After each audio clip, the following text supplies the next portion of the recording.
Do not adjust your monitors. It is 4 people, all 4 of the OG crew, bringing you Flyover Footy again on a Thursday night. Welcome in, everyone. We look a little like the Brady Bunch. I'm not used to this anymore. It's bizarre. Right. Kind of weird. It's weird for sure. Oh, wait, no, Matt's this way. Yeah, feels that way. And I've got a microphone in my hand for some reason. I might sound really weird. I have no idea what's going on. I'm definitely not in St. Louis right now. So I feel like I'm interviewing you guys. Oh, yeah.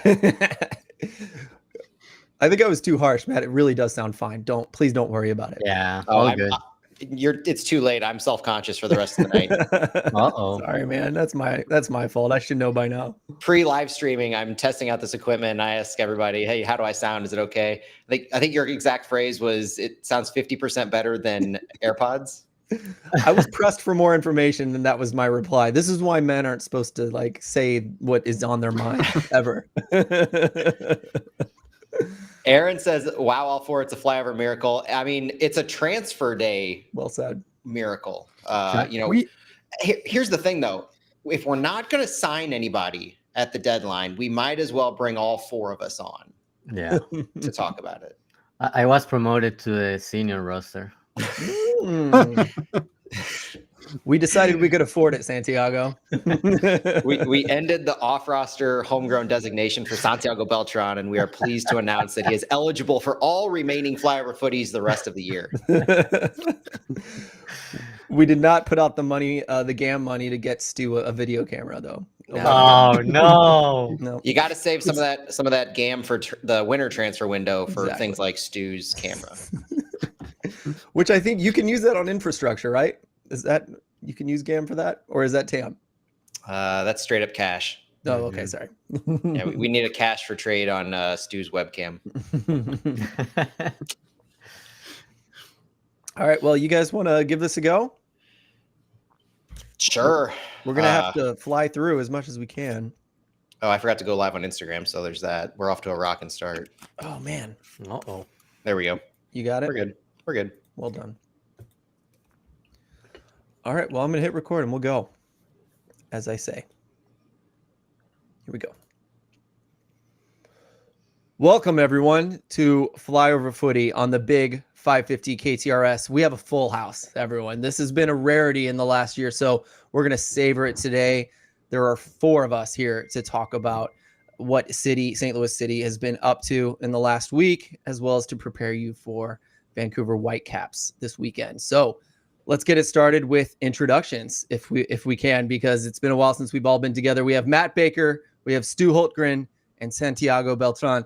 Matt, let's start with you, man. You and I haven't been together in a very long time either. So I'm back in my comfort zone, man. How are you doing? I'm also back in my comfort zone, not hosting a Thursday night show. And I feel this is doing all of our amazing listeners a favor, because there started to be some rumors, unfounded as it may be, that you and I had some beef going on, because we would always be on different shows. And here, as of late, you've been helping me with some fallouts. And so it's even been trading off with that. So this, I think, is this is heartwarming to have everybody back for multiple reasons. Yeah, the kids were worried that mom and dad were fighting, I guess. We were separated for a while. No. Yeah. Matt and I are as much in love as we ever have been, if not more so. So everybody, accurate. We're safe. We're safe. Stu, let's go with you next. You and I got to hang a little bit in Chicago when we were kind of struggling with the transfers and the city buses and trains and things like that, but it all worked out and it was good to hang with you, man. How are you doing today? Doing great. I'm still recovering from that incredible stadium location and public transit, getting there, taking the Orange Line to Midway, CTA, MTA, and then taking, what was that, the 370 bus? Yes. The 307 bus. Yeah. We find the 62? I forgot 62, which one. Yeah. It was a mess. It was a mess. Yeah, public transit and Bridgeview Stadium defeated us on Saturday. Almost. We made it there in time, but maybe we wish we didn't. Yeah, I mean, there was the game and then there was the stadium itself, right? I think we're not going to be too rude to, it's not too rude to say that stadium was a wake-up call to how good we have it here in St. Louis. Was it MLS? It's an MLS 2.0 stadium because 1.0 was the old football stadiums. 2.0 they started building in the suburbs. Yeah, fair. You got Chicago, Dallas, LA Galaxy counts, I think. Yeah, I mean, Stu and I both agreed we'd rather be at Soldier Field for that one, even though it would have been, not many people for a giant stadium. Yeah, I think Chester would have been one of those last 2.0 ones, along with CMP out in Kansas. Yeah. Oh, I like most others forgot Kansas existed. Well, Santiago was there as well. We got to catch up with you during the rain delay. You were able to leave the booth for a bit, which was awesome. It was good to see you, man. How are you doing, Santi?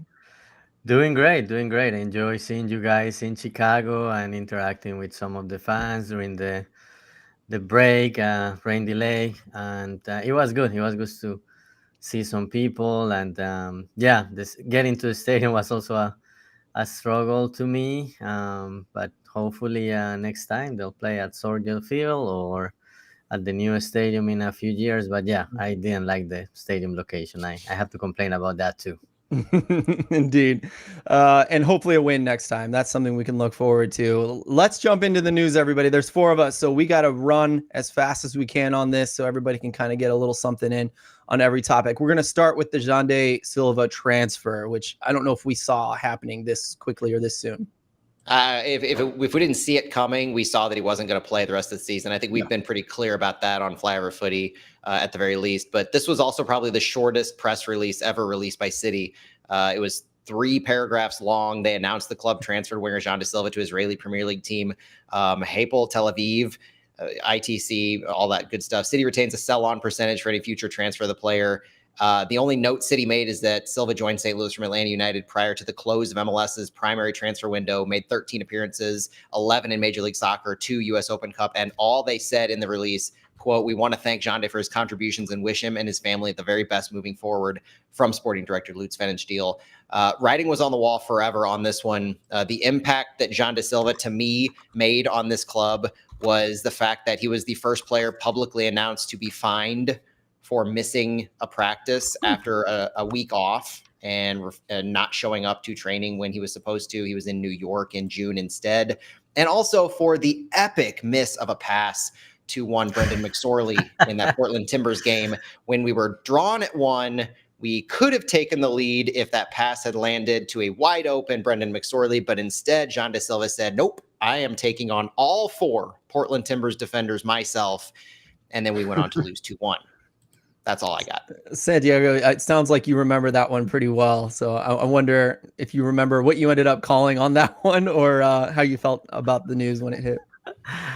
I think it was the writing was on the wall. I think he didn't have his contributions were minimal, and after he was fined for being late to training, and I apologize, I left the paper where I had this information downstairs, but basically after he was fined and made it late after the break, he played, I think it was like 70 minutes total, and he wasn't even in the game then rostered the last 2 games.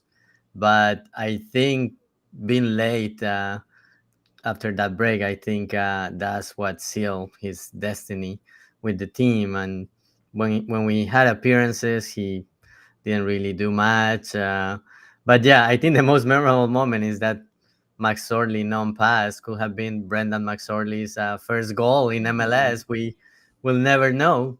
But I was talking to Matt yesterday, and I was showing him that somebody put a video of that on social media, and we were just laughing about it, and that being like kind of his most memorable moment. But yeah, a player that came at the end of the winter transfer window probably was, who knows where on the list he was. But I don't think that's the player the team wanted to begin with.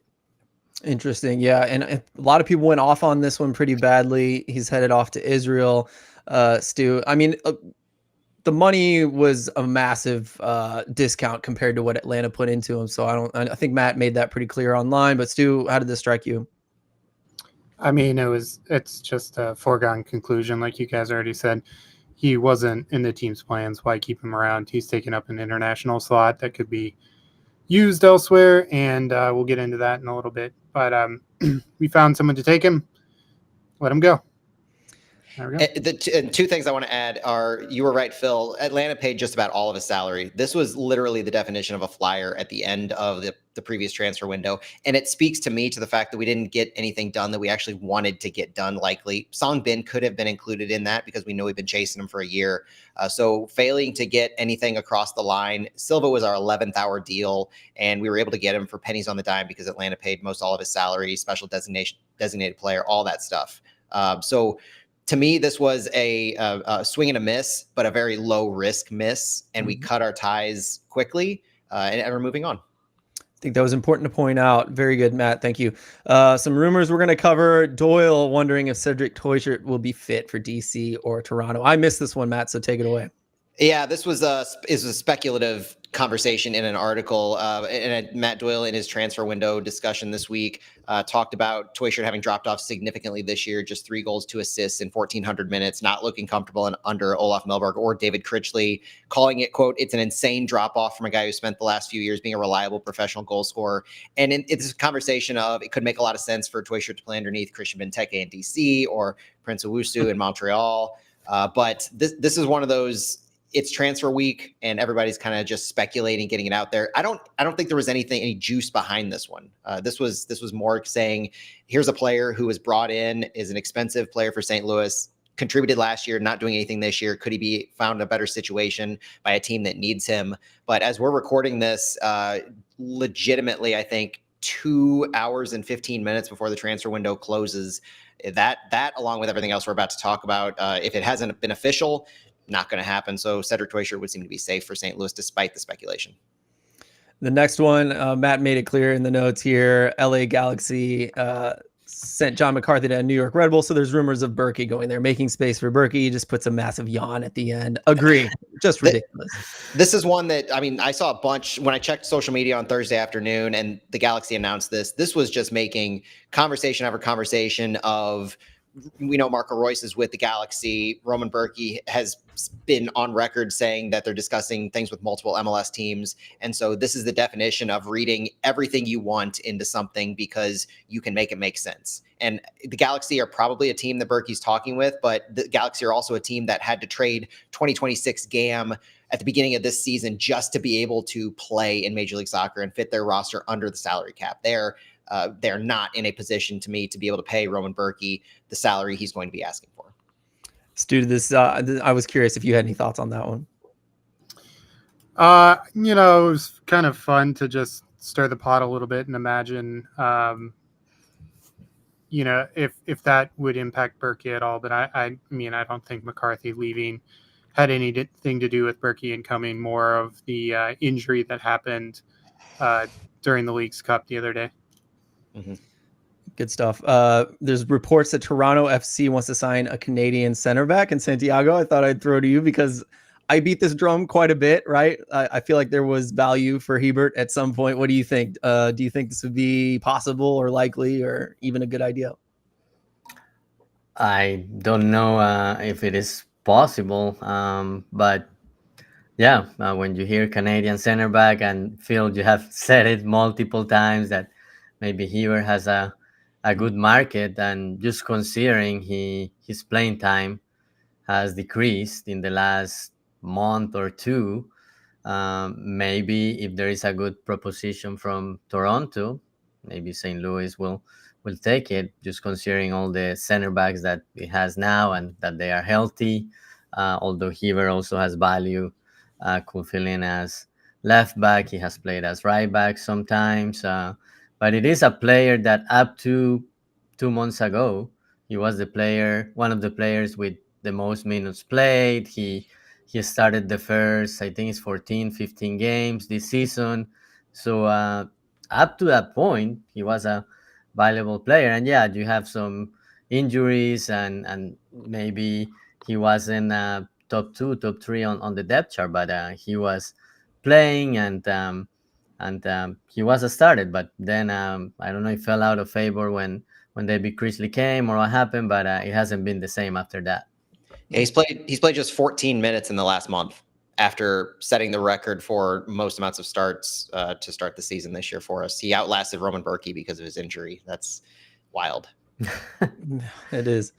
The last thing that happened here. Oh no, we got a couple more. Oh, big ones actually. Sorry, but this one has lots of implications. I didn't see it coming. City sends the 2025 international slot to Chicago Fire and receives $150,000 in 2025 GAM. Matt, take this one away. You're the specialist. Yeah, this one was one of the 2 international slots that was cleared up by the the Rasmus Alm season-ending injury designation, as well as the Jean-Claude Silva move. And one of those international slots was sold to the Chicago Fire for $150,000 in 2025 GAM. The thing about this is that the GAM that we acquired, yes, it's classified as 2025 GAM because that's when that bucket of GAM was given to the Fire, but it doesn't expire. So this, along with the Joachim Nilsson buyout from last week, I think they were kind of almost red herrings to the fan base that we're making this move, and so something is going to be happening. But this GAM rolls over. It's tough to wrap your head around because you're wanting us to make this move in searching for a move to be made subsequent to it. But this stockpiles some GAM for the offseason, and that's the importance of it. Stu, I mean, we got that money, right? And the international slot is gone. I think when we saw Jean Day leave, we thought, oh boy, there's 2 international slots. We're getting more money. Someone's got to be coming in, if not 2 players, right? So did you give in to any of those rumors before we saw this happen? No, to be honest. I mean, well done. The game can be used, as Matt said, next year. So there's not a rush at this point. I mean, if we don't do business this summer, it just makes the window more difficult. But maybe I just didn't have much faith and wait for something to happen in the next 2 hours. But yeah, no, I didn't fall for it. I mean, it's just an MLS trade. Every year we see international slots traded for GAM, and we see how their value fluctuates throughout the season, and they're prorated, and 150K is about what we should expect at this point in the window. You're listening to Flyover Footy on the big 550 KTRS. I thought we'd take a small station break so we can gather ourselves for the big news. This is the biggest one for me, for City fans, in my opinion. So it is that Mai Joane is now, he's lost his off-roster home ground tag, and he's been put on the supplemental roster. So that is big. We've been thinking this has been coming for a long time, and there are so many possible variables on this one that I would love to kind of go through them all. I don't know if we should, Matt, but why don't you kind of fill us in on the most important parts at least? Well, the most important part is a reminder that Mai Joane was already on a first-team contract with St. Louis City. He was already on a homegrown contract. The designation is one that MLS gives to a certain number of players per year to basically short-term loan them or long-term loan them for the season down to their affiliate. Tyson Pierce, Mai Joane on this designation, and it makes them not take up a roster slot. So it allows you to sign a player to a homegrown deal, but maybe before they're ready to take the full step into Major League Soccer, it's like an intermediary allowance. So you sign Tyson Pierce, you sign Mai Joane, so they are signed to St. Louis, previously signed. Then they're allowed this tag, so they play down for City 2 as long as they want. They get the 6 loans per year, which is more than a regular short-term loan from a City 2 signed player like Brendan McSorley. And now you get into this situation right now where City makes some kind of move. So the totality of this is that because we moved Rasmus Alm from the season to the season-ending injury, we freed up a roster slot. That's 1. We bought out Joachim Nilsson. That's 2. We transferred Jean-Claude Silva. That's 3. And we signed players throughout. We'll talk about the full recap in a second, but we had open senior roster slots. So what's happened here is we have moved a player that was not announced by St. Louis from the supplemental to the senior roster, probably Josh Yaro or Ben Lunt, moved them from the supplemental to the senior, opened up a supplemental roster slot, and we put Mai Joane in that slot. We removed the tag. That's why you didn't have a full press release, a full massive announcement that we signed to Mai Joane because he was already signed. This is just an acknowledgement that their bookkeeping changes to remove the tag and get Mai Joane a permanent spot on the supplemental. In fact, the only announcement was City tweeting out St. Louis City SC has moved Mai Joane from an off-roster homegrown designation to the club supplemental roster. Already signed to a first-team deal. What's happened is now he can play in any number of MLS matches for the rest of the season. And just for clarification, there's a 20-man senior roster and there's a 10-man supplemental roster that exists. All 30 of these spots can appear in any number of MLS matches per season. That's not the restriction. The restriction on senior versus supplemental is salary-based and allocation money-based and designated player-based. Good distinction there, Matt. Santiago, we could go anywhere with this. What struck you most, or what had you wondering the most about this situation? Well, I think it was something everybody was expecting after he played.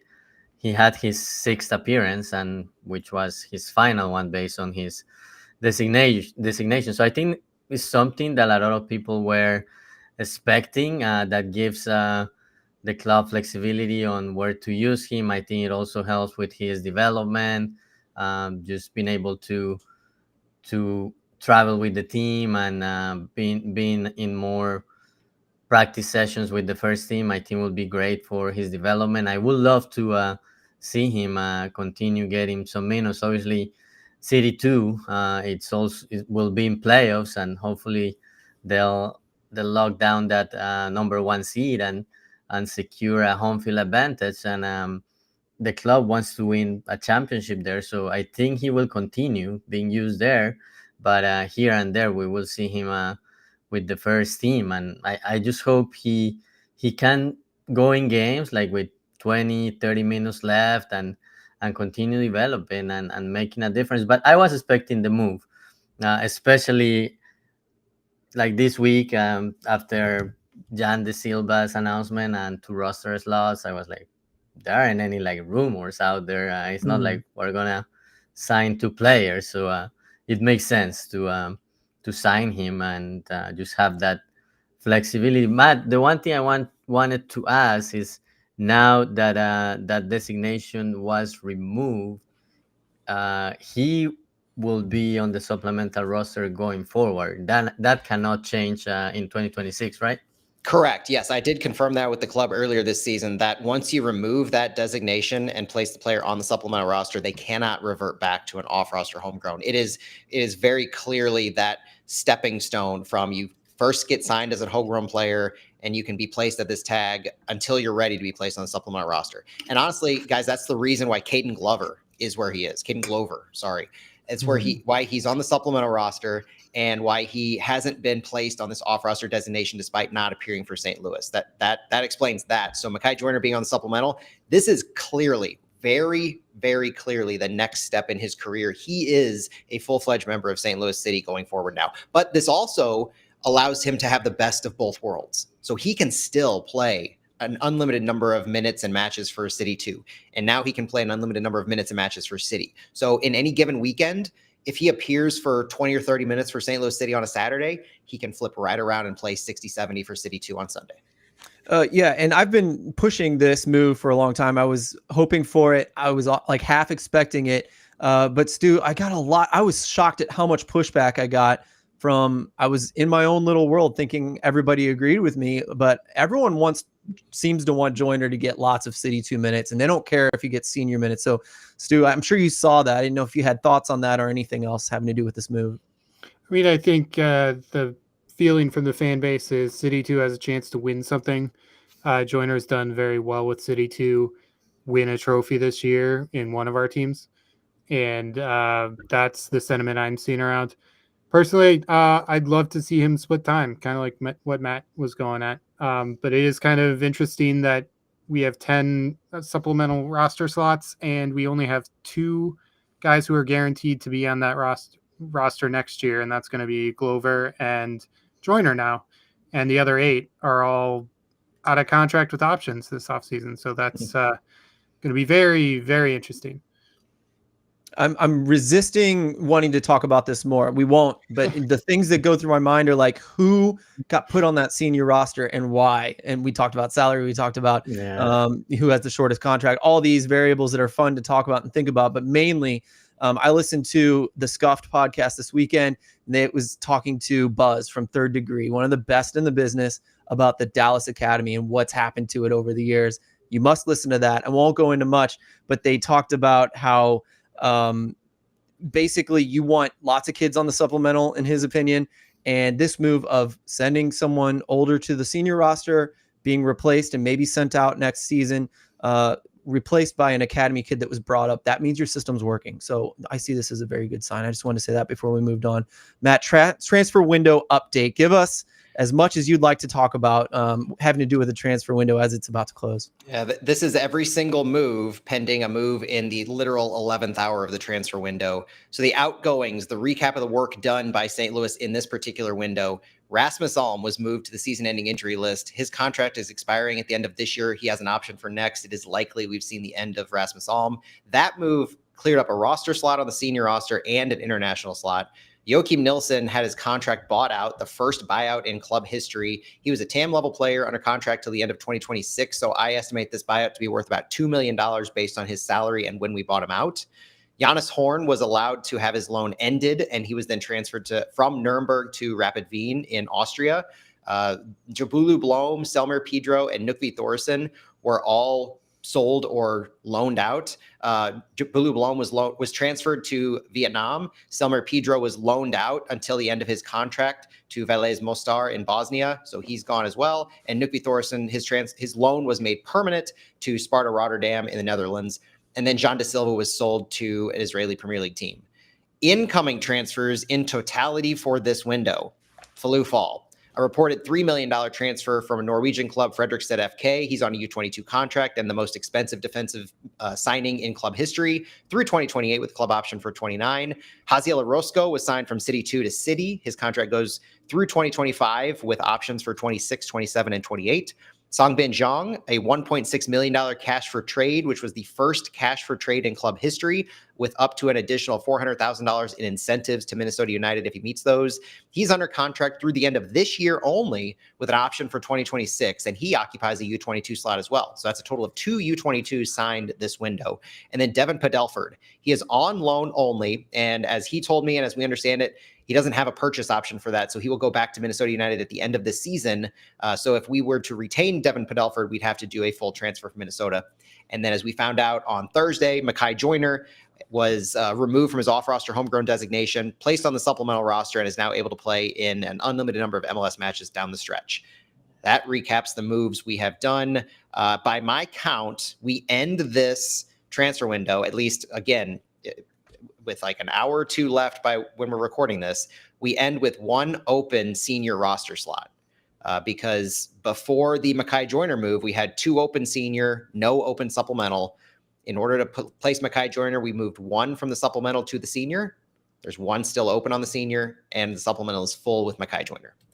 And you might be asking yourself, well, City must be about to sign someone. Yes, the window's about to close, but maybe they'll make a last-minute announcement. No, the next rumor here would tell you about is that Tom Bogert, who is always right, says unless something crazy happens, St. Louis City is done for the window. Stu, there's an implication here that I'm going to say if someone doesn't say it, but let's get everyone's quick take on this. Stu, what'd you think of that? Disappointing. Like I said, if what we're missing out on the business we're not doing on the summer window, we're going to have to do in the winter window. It's just making the off season harder. Santiago.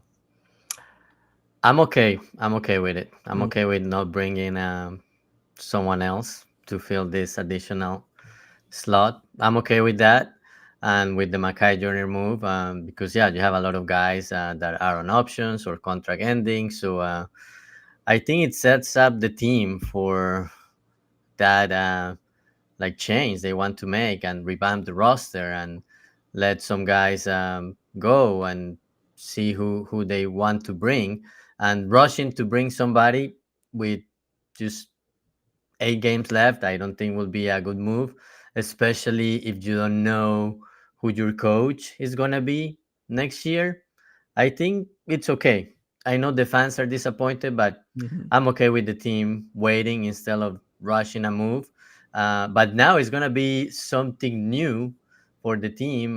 Previously, the team has been very heavy on the summer window, and then just had done a couple of moves historically, or 2-3 moves in the winter window. But now all that work is going to come in the winter window, which is going to be something new for the team. We're probably gonna see a lot of players leaving the team and a lot of players incoming. But I'm okay with not forcing the use of the open roster slot.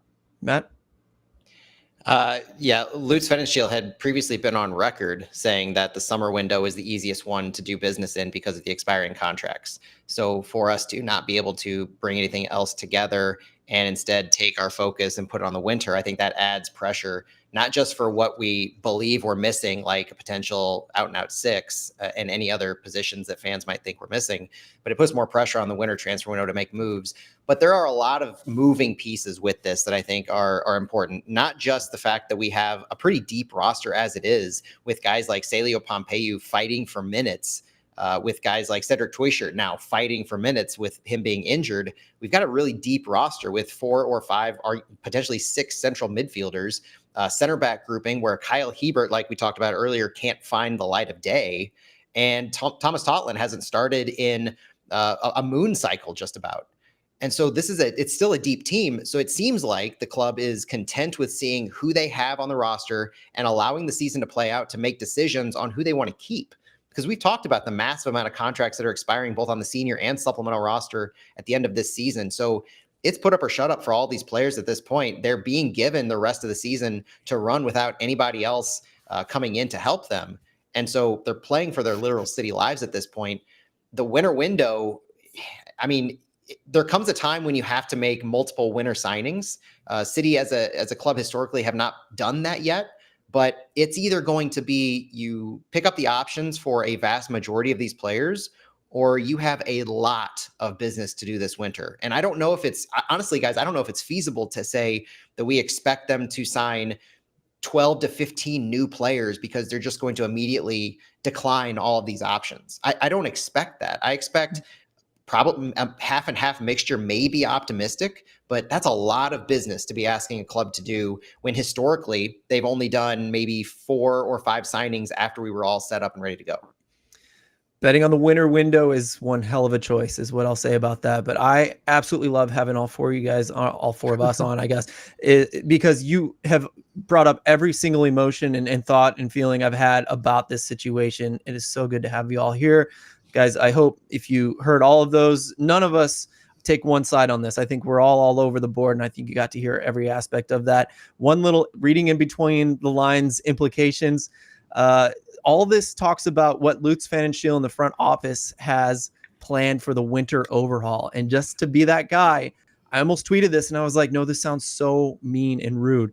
But I don't think it's a given that we thought Lutz Pfannenstiel in the front office would be here no matter what in the winter window, but they sure as heck have plans as if they're going to have a job in the winter window. So I just thought that was interesting. I've been getting a lot of implications about the coach, about Lutz and the front office being there. And it's starting to sound like certain things are already written in stone, like they're going to happen just from talking to people and hearing things. So I just thought all that was interesting. That's me reading way too much into things, but I had to mention it.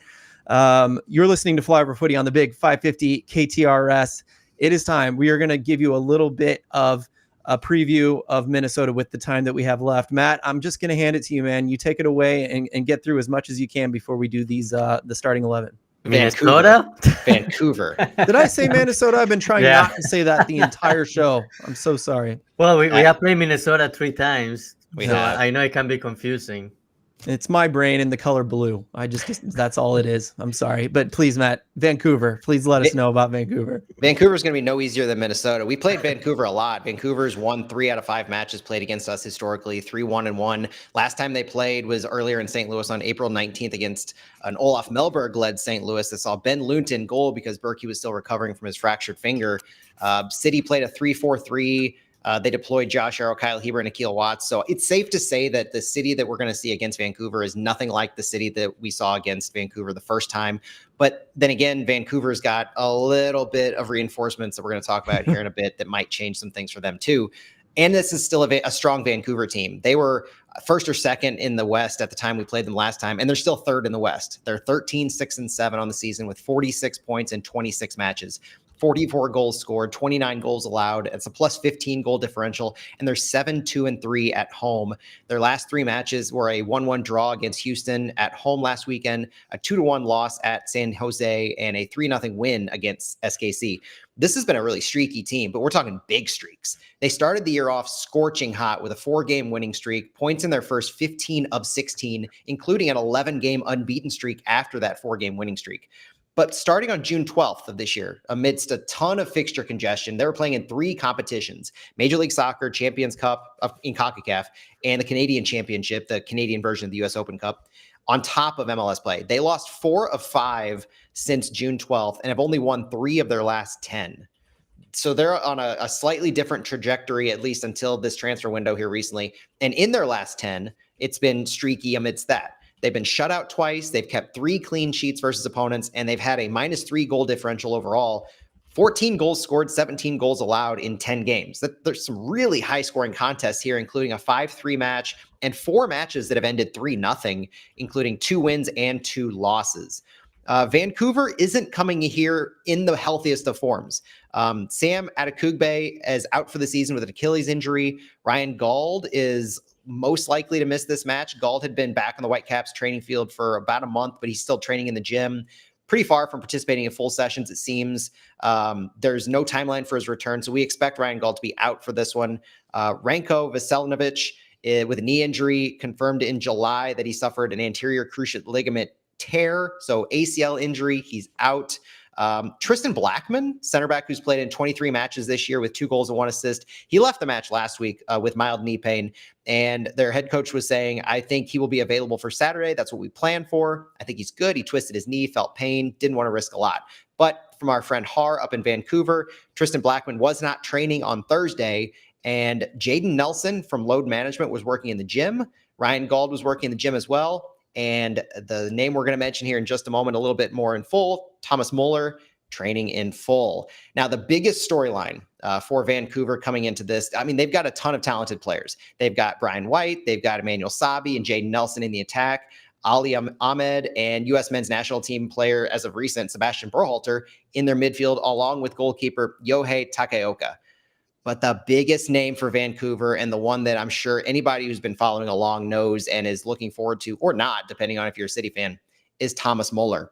Vancouver Whitecaps acquired Thomas Muller's discovery rights from FC Cincinnati for up to $400,000 in GAM, $200,000 in 2025 GAM, $100,000 in 2026 GAM, along with a conditional $100,000 in 2026 GAM. If this sounds kind of crazy on spending all this money to acquire somebody's discovery rights, it is. First of all, it's a crazy MLS mechanism, but also it's only ever done, and with this amount of money, for a massive signing. And Thomas Muller is not a designated player for the Vancouver Whitecaps this season. Acquiring him in the summer transfer window for the remainder of the season, he is a TAM player because of that prorated salary, but he will be a DP next year. In 2026, he will become Vancouver's highest paid designated player ever, earning around $6.8 to $7.5 million, which breaks a record set by Ryan Gauld on his signing for his salary.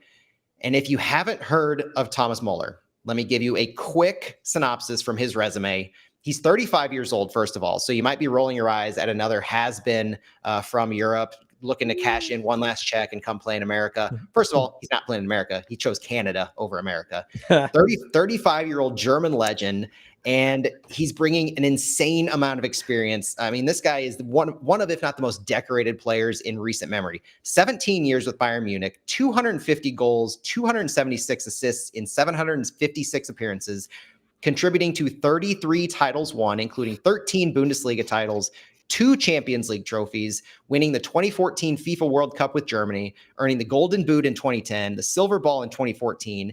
He is an attacking midfielder, incredible with his chance creation, has a tactically brilliant mind, and is relentless with his work effort, even at the age of 35. He seems to be a perfect fit for the Whitecaps, who already saw him take the field last week, playing for 30 minutes for Vancouver in their last match.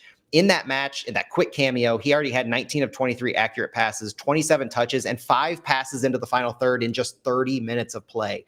He is still operating at an elite level. He's going to be dangerous against St. Louis City. And David Critchley even referenced him on Tuesday of this week, saying they'll need to prioritize a center back who can step up and meet him in the run of play to help neutralize him, because he's absolutely dangerous. And once I take off my fandom hat of seeing Thomas Muller on the field, he's going to be something to keep your eye on. Absolutely. Indeed. Matt, I think you should keep going, though, if you got maybe about 3, 4, or 5 more minutes of preparation for Vancouver. Yeah, let's talk about St. Louis going into Vancouver, though, because we know St. Louis is 14th in the West. We know their last few matches. They're now 3-7-1 under David Critchley. The biggest thing from last week is that Critchley has yet to win back-to-back games. But from a St. Louis perspective, we're still 5 points clear of the wooden spoon, still looking to increase that as we hold pat from last week. The biggest storylines from the St. Louis side of things coming to Vancouver is depth. Like I mentioned it a few minutes ago, Tuesday with training, I thought this was interesting. We saw the back line on one field and the midfielders and attackers on another. The way that the back lines were formed, the drills they were performing, this seemed like it was getting back to basics of sort and trying to get some rhythm with different folks. I don't necessarily want to talk about the starters and the reserves. I think that was a little bit, the club might frown on us saying too much from what we saw in training because they were getting some tactics. But the end of the day, we're seeing some consistency in where players are being asked to play, including Conrad Wallem, who was in the attack. I'll say that. But the other storyline for St. Louis for me is the mentality of the team has been called out twice now this week, once by David Critchley on Tuesday and once by Lutz Van Schiel on Sunday. So going into this match, the mentality of St. Louis to not only try to gain a lead, but keep a lead is going to be on massive display, because this, on top of the tactical plans, on top of the actual player quality, the mentality of the team is now being called into question and put more at the focus, not so much the tactics by Critchley. Health and availability, I think this is going to be another week for St. Louis where it is the most healthy team, we get to say that has been there all season. Michael Wenzel was training this week, so he seems like he wouldn't be on the availability report, but Cedric Toyshirt, it was announced by David Critchley, will not be traveling to Vancouver on Thursday. On Thursday, he announced he won't be traveling on Saturday. Critchley said Mai Joane is traveling with the team. Toyshirt's not. He might be the only player on the injury list. And for St. Louis side, that at least gives them that kind of advantage where they might have more preferred healthy players. Good. All right. Let's get a little something from each of the other guys about Vancouver, not Minnesota. And then we'll do our 11s and get out of here. Stu, what would you say you're looking forward to or think you might see from this game? Oh, it's incredible that Vancouver discovered such an incredible player in Thomas Muller. I can't believe that no one else heard about him before. Gotta love MLS discovery rates. What I'm looking forward to in Vancouver is they're always a fun team to watch play us. Unfortunately, they always put on a show that is to our detriment. Vancouver's an amazing town, so I know all of our away fans who go there, and I'm sure will travel in force, will have a fantastic weekend. So I'm looking forward to seeing all those pictures on social media. Santiago, what do you think? Well, even though Vancouver hasn't been doing well after the CONCACAF Champions Cup final, it still has a decent record and it still is there on the table. That I was looking, and after they lost to Cruz Azul in that final, they had a record of 4 wins, 5 losses, and 2 draws, 14 points in 11 games, which if you compare it to the 11 games City has played under David Critchley, it's more than what City has gotten. So still decent, and they have talented players. And I think I'm going to put you guys on the spot on the wind down with a question about Thomas Muller. Ooh, okay. I look forward to that. And we're about to get there. Matt, anything you want to wrap up before we do our starting 11s? Just the thing about leading into this 11, I'll reiterate from last week, the healthiest lineup available since Critchley took over, since he's played in 2025, means the focus continues to be on David Critchley. Last week, we saw a pretty consistent lineup from the match before, which I had even said, I drew into question because do you keep consistency? Do you alternate based on tactics, on who specializes in certain areas? This match against Vancouver as well, nobody's going to expect us to win this going to Vancouver, but I think Critchley's 11 should reflect a tactical responsibility and a tactical plan against Vancouver, as opposed to just keeping a consistent lineup from last week or the week before because we had scored a couple goals. It provides an opportunity to see how he not only views the current players we have on the roster, who are our ride or die until the end of the season, but will he throw Mai Joane into the 11 immediately? Will he give opportunities to other players like Celio Pompeu, who hasn't seen a start in a while? Will Tomas Ostrak continue to be in the attack after moving up? Where's Marcel Hartl going to play? in central midfield, who are our options? Will Falou Fall actually see a start at this point after starting a couple games? Those are some of the basic questions I have leading into our 11. All right, Matt, why don't you give us a baseline and we'll give ours after that. Baseline, I've got Roman Berkey in net, which there's a lot of conversation on this. Let me pause really quick because Roman Berkey has never played in Vancouver while wearing a St. Louis City kit. That's the first thing. The turf at BC Place is a question mark. David Critchley said on Thursday that Berkey will be traveling with the club. He did not travel with the team last season when they played. Ben Lunt started in goal, but he did travel with the team in 2023 when they played in Vancouver, and Ben Lunt started in goal. So the fact is, it's not turf itself. It could be the quality of turf. It could be something related to Berkey's preference. But Berkey did play on turf in Portland at Providence Park earlier this summer. So he has played on turf. He does play. It's not strictly a turf question. I think he starts. We play a weekly cadence at this point. We have 8 games left in the season. Berkey doesn't need rest in that sense. So I've got Berkey in my lineup. I've got Padelford, Fall, Baumgartel, and Totland. I've got Chris Durkin, Edu Leuven, Mai Joane, Marcel Hartl, Songbin Zhang, and Klaus. And I could go either way on Baumgartel or Kessler. I kind of want to see Kessler, but 50-50 on that. Otherwise, why not? Throw Joyner in there, see what we got. Interesting. All right, Stu, let's go with you next. So I'm going to mix it up a little bit. I think Lunt is going to start this one. So I'll go Lunt, Padelford, Fall. Heck, why not? Fall, Kessler, Totland, Ostrak, Leuven, Joyner, Hartl, Sangbin, and Klaus. Okay, Santiago, what do you think? Berkey, Padelford, Timo, Fall, Thomas Totland, Leuven, Conrad Wallem, Hartel, Ostrak, Sambing, and Klaus.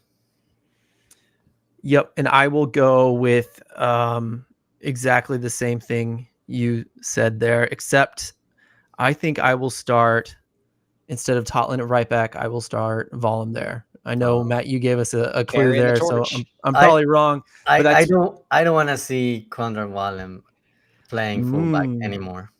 Oh, really? For the defensive problems? Interesting. No, not because he's a great player, but we have depth there, and I want to see him playing. I have him as a for this game just because I want him to play. I have him in as a defensive midfielder, but you can have like a mix of Leuven, Ostrak, and him during the game. But he's so talented and he's so good on the offensive side. I want to see him now that everybody's healthy. He shouldn't be playing fullback anymore, especially if we have 4 in the back. I want to address really quick this question we got in the chat. Why are we starting players like Padelford and Vollem if we aren't going to be on our team next year? I just don't get it from Slippery Snake. There's two possible explanations. One is they're just the current best players at those positions. Loan or not loan, it doesn't have to be that we go these last 8 games trialing players for 2026. If Padelford is immediately better than Orozco, immediately better than Vollem, immediately chosen over every other left back, play him. Play the best person on your team. You don't have to just play a lesser player just because you're trialing them to see if they should pick up their option or not. If you're already going for a loaned player, that kind of tells me the answer right there. But also, that's not to say we can't sign those players. Vollem might have a purchase option. That was never announced, but it's just an expensive one as we understand it. We could still transfer for Padelford. We could still sign him even if it's not a strict loan to purchase. So that's on the table. I just don't think that because they're on loan precludes them from being part of our best 11. And that's who we should be running out in a lot of these scenarios. Agree, but that's a very fair question and something we should be thinking about. I like it. Matt, why don't you give us a score prediction? Oh, I'm going to start pessimistic. I think it's a 3-1 loss. Santi? 2-1 loss, and there is a buy option for Wallem. There it is. It's just an expensive one as we understand it. Yeah. Okay, it's already agreed on though. That's good to say. Stu, what do you think? Gonna go 0-0 draw. Ooh, fun. I'm gonna say 4-2. I think it'll be a high scoring game, so we'll see about that. Is that a 4-2 loss? 4-2 who? Oh, loss. Sorry. Did I have to say it? I got excited. No. Everybody hold on to Stu's optimism for this weekend. Yeah, right. The draw is the optimistic prediction. Oh man, maybe at home, guys. I'll be optimistic at home still, but boy, they got to figure something out a way, don't they? That's something we can talk about a little bit more in the wind down. So if you're joining us on the Big 550 KTRS, please join us on the podcast and listen to our more laid back, casual conversation about things, more podcasty style in the wind down. So that's the second half of our podcast. Otherwise, thank you all for listening today on the radio, on the podcast, joining us live in the chat. It's been a lot of fun. Good stuff today, especially for Matt, Stu, and Santiago. I'm Phil. Thanks for joining us one last time on the Big 550 KTRS. Go City. Okay, we're out. Great. All right. Everyone in for the wind down? Yeah. All right. I'll, It's gonna be fun. I'll stick for a few minutes. and Sounds then great. Will. I'll sleep in my chair. We'll be right back, everyone.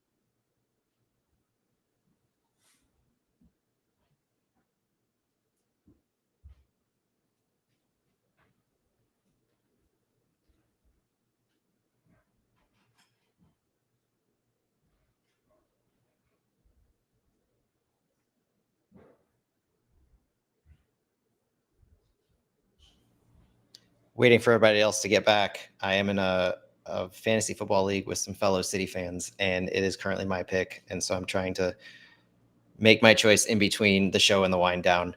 But if you have any questions, drop them in the chat and we will get to them. I think I told Phil I have some more talk on Vancouver, but I'm interested mostly in what Santiago has to say about Thomas Muller, to be quite honest.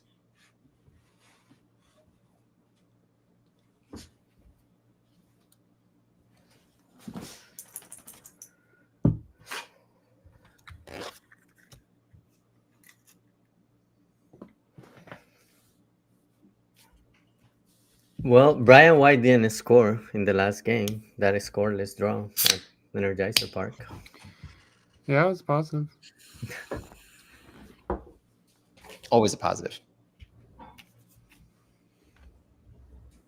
You know, when you pour wine and you're like, no, that's too small. And then you almost empty the bottle and you're like, okay, I'll pour the rest. And then you get too much wine. Ooh, you're Too in trouble. much. I got to watch it. Too much. I'm a lightweight these days. I don't want a headache tomorrow. I'm 42 years old. Am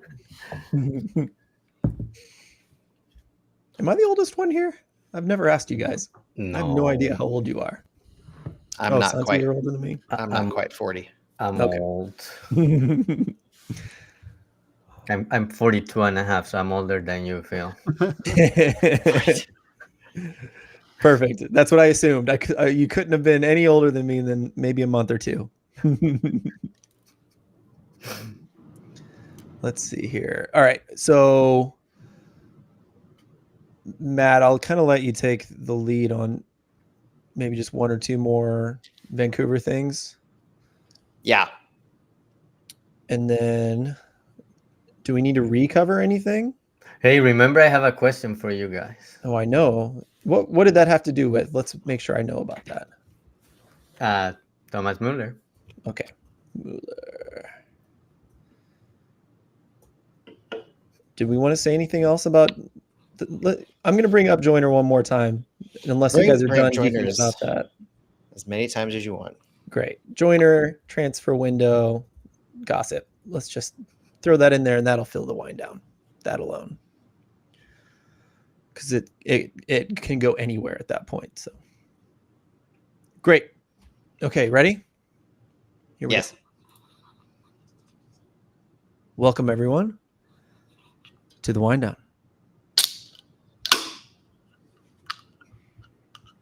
Even in a hotel room, Matt is prepared and ready with that can. He's the That man. He's the man. That one took a little work because I'm holding a Right. microphone. It's not like a headset today. Yeah, he's Well an done. expert. I think the mic was closer, so we got even a little bit more ASMR. Yeah. Oh, good. Yeah, if you're joining us in the evening, hopefully you're cracking one open with us. But thank you so much for joining us for our wind down either way. Yes. So yeah, there's 4 of us, and there was a lot to go over. And even as short as our takes were today, we still missed a lot of Vancouver stuff. So Matt, if you want to get us going on some of that nerdier stuff, is the stuff we missed out on. Yeah, I did this kind of last week too, and it seemed to be a little well received since it was spillover essentially from the first part, and it's kind of a nice continuity to cover it right as it's at the start of the wind down before we get into kind of the more fun stuff. But Vancouver Whitecaps, currently coached by Jesper Sorensen, they use a 3-4-3 formation when they're in possession, so expect a lot of wingbacks, expect a lot of wing play, but they drop back into like a 5-3-2 or a 5-4-1 when they're out of possession, depending on how they see the state of the game and the opponent. Their builds under Vanni Sartini in 23 and 24 relied on a similar 3-1-4-2 or wing-back formations, but they do like that flexibility, dynamic wing play. They have a compact defensive structure, rapid transitions to attack. In the back three, they've got a stable defensive base. They use those 2 attacking midfielders. Right now, we expect it to be, if Ryan Gauld was healthy, it would be him, but Thomas Muller. And it seems like Thomas Muller might be a candidate to start, which is a big deal in this one. If you played 30 last week, training in full this week, big deal for that. They've got Anders Kubas in the midfield as their defensive midfielder, acting as kind of a screen for their center backs. So I don't know. I haven't watched enough of Kubas to see if he's a true tried and true 6, but that's the role he plays, at least when they're out of possession. They're aggressive, they're athletic in their pressing. They do like the high press. When they're in their 5-4-1, they disrupt the build-up very well. They block off those wide areas with their wings. The 3-4-3 in possession allows for some fluidity, wing back providing width. With the dual 10s that they usually use, they drift centrally, overloading key areas. So they like to do kind of similar to Chicago Fire in that they build from the wings and overload those areas, opening up things centrally. They're a big counterattacking threat with that compact defensive shape prior to pressing. The Whitecaps like to absorb some of that pressure, and they break quickly.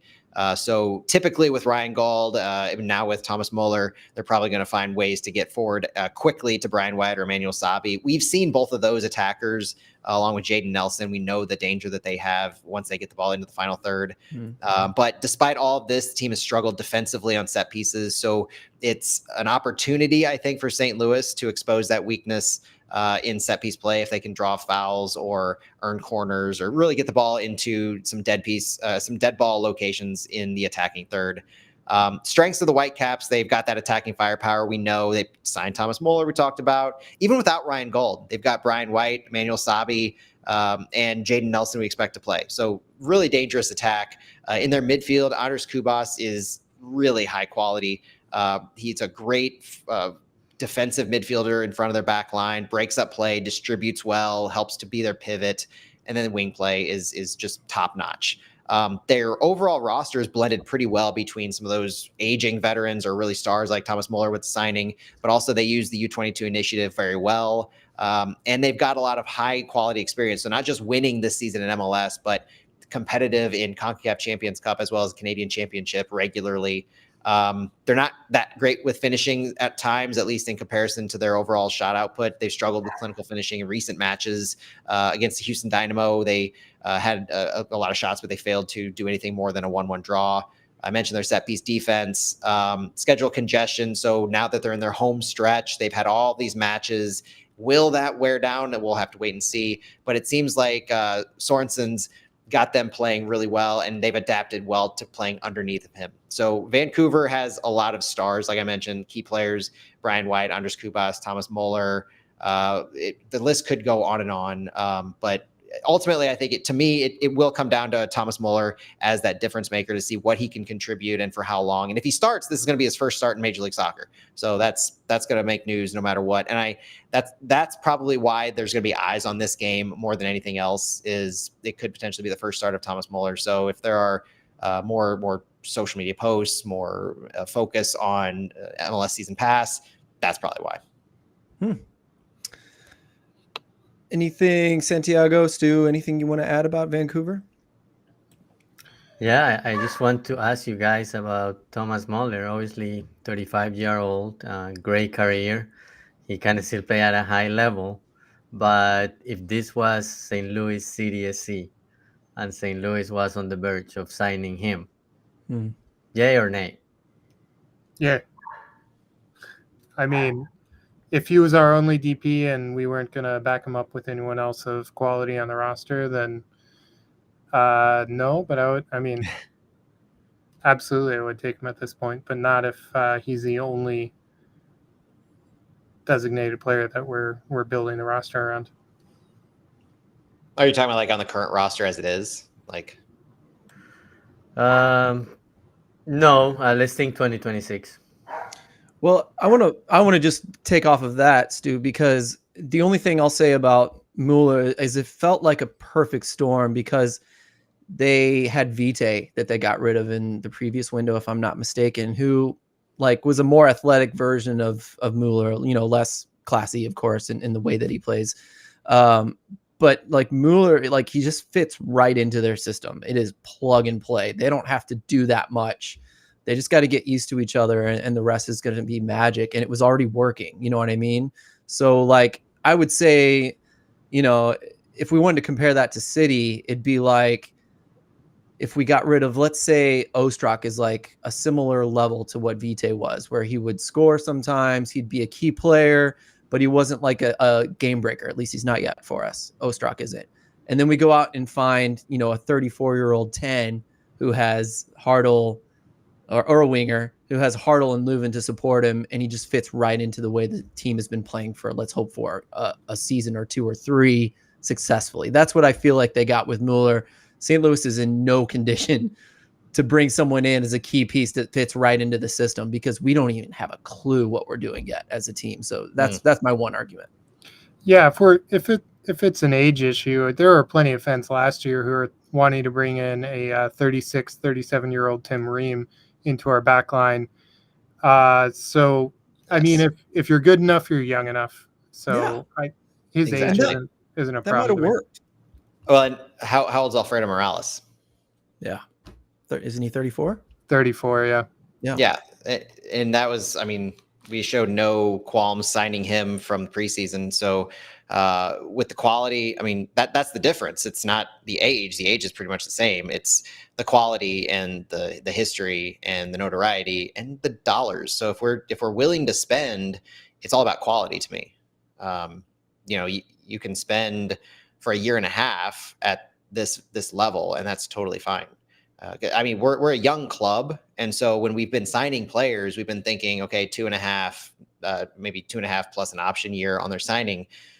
But a lot of the big names that have come in, and they've been hit or miss throughout, but the year to year and a half signings for high dollars, like your Gareth Bales, your Olivier Giroud's, it's been arguable on the quality of that. But you also have some other players who have made or you hope to make massive impacts, and Thomas Mueller could be falling into that latter category. And no, the argument against Alfredo Morales, it's not that we sought him out, but my point is we didn't have a problem signing him. We brought him, so that's the question. Slippery Snake in the chat. Aaron Leak in the chat. Not sure anyone was clamoring for Morales though. It's almost beside the point. Like, no, nobody's clamoring for Morales at the time because we had injuries. Like Chris Durkin was hurt, and that's why Thomas Ostrak had not yet recovered. Those are the reasons why we signed Alfredo Morales.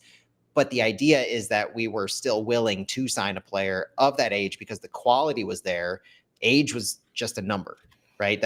So the historical thing about we don't want to sign aging players, the line that we're at now is not that we're unwilling to sign aging players in your mid-30s. It's that we are so far unwilling to sign aging players that are super expensive, that are high dollar, and that are the known names from Europe. We haven't gotten to that point yet, but the idea that we're unwilling to sign a mid-30-year-old player is completely out the window this year. Yep. And like we had this conversation when Firmino was rumored, right? And I would say results as far as people's opinions, whether they were listeners or us, it was pretty mixed, I think it could have worked. I think it would have been fine, but maybe not. I mean, long-term DP, that's where it gets scary, right? Oh, go ahead. I still think it's money. It comes down to the money that because, we saw for the first time this season, St. Louis willing to spend since their inception, since their initial roster build, the kind of money to bring in Falou Fall. Like that's not the norm so far for St. Louis. It's steadily getting that way for one player per yearly transfer window. You've got Marcel Hartl, who was brought in on a free transfer, but made a $2+ million salary. So yes, we're willing to pay him $2 million a year. Falou Fall brought in at $3 million for a transfer fee with an unknown as of yet salary until the MLSPA numbers come out this fall. But that's one player per calendar year that we're willing to spend $2 to $3 million on. That's the level we're at as a club right now, not Thomas Muller $6 to $7 million in a 2026 calendar season. Well said. Stu is heading out. Stu, I want to give you a chance to bring up or say or whatever you want to do here. What you got?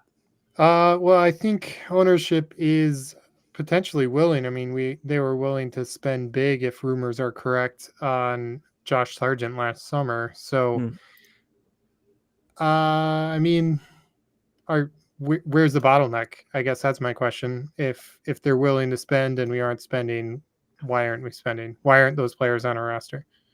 That's that's a good point. If that is in fact the case, if we are willing to spend, is it the agents? Is it the players unwilling to come? Is it the teams that it would require the fee from that aren't willing to part with that player for that price? Stu, what do you think? Do you have a guess? No, I don't. I mean, I think there's a lot of different factors that could be there, but I'm very curious to know if we are willing to spend that much for one player. And if so, why aren't we having those players come here? Yeah. Maybe one day we'll see a big transfer like that, or a player coming with a big salary. But I don't know. I think right now I don't see it.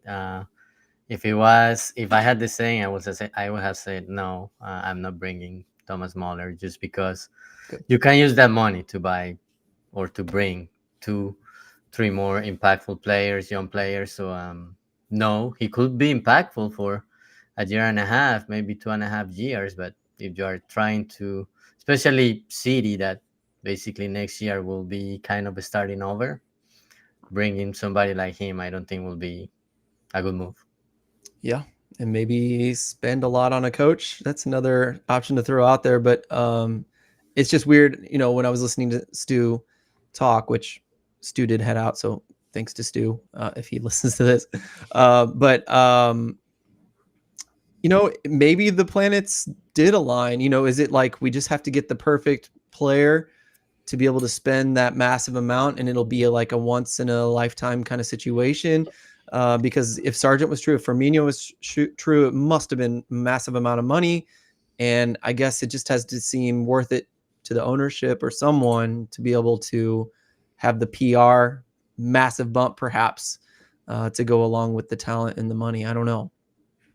But at the same time, you look at the last two windows and you see Jean-Claude Silva being signed at the very end because presumably everyone that he had tried to get before then didn't work out.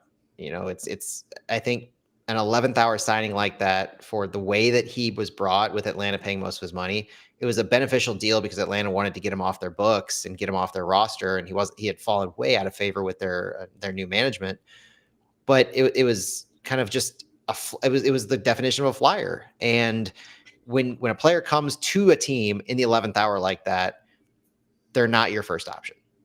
You don't wait until the door is closing to then sign a player really quick if they're your target all along. And so what that tells me is that there was an inability to finalize a deal for the players you really wanted to. And my biggest worry is that may be a consistent thing that we're seeing over the last few windows, is that, we'll never know the full war room board that Lutz and Hack and Diego have. But we're clearly seeing from Jean-Claude Silva to this latest post by Tom Bogert that very oddly specified St. Louis City. And I think a few other people noticed this as kind of questionable, that St. Louis City was the only team that Tom Bogert really, that I saw, focused on not having a deal done. Like, he posted this at 6:51 p.m. on transfer deadline day, that St. Louis City, unless something crazy happens, they're done for the window. What other team? Have we ever seen him do this? He goes on to say the club's looking at winter for big overhaul, really happy with Flu Fall and Zhang Song Bin deals for future, and didn't want to sacrifice. This reads as if it's a verbatim quote from Lutz. Tom doesn't make things up like, oh, I bet the club's happy, so I'm going to go post. Clubs, they're clearly looking for the winter because they're happy. He got that from the club.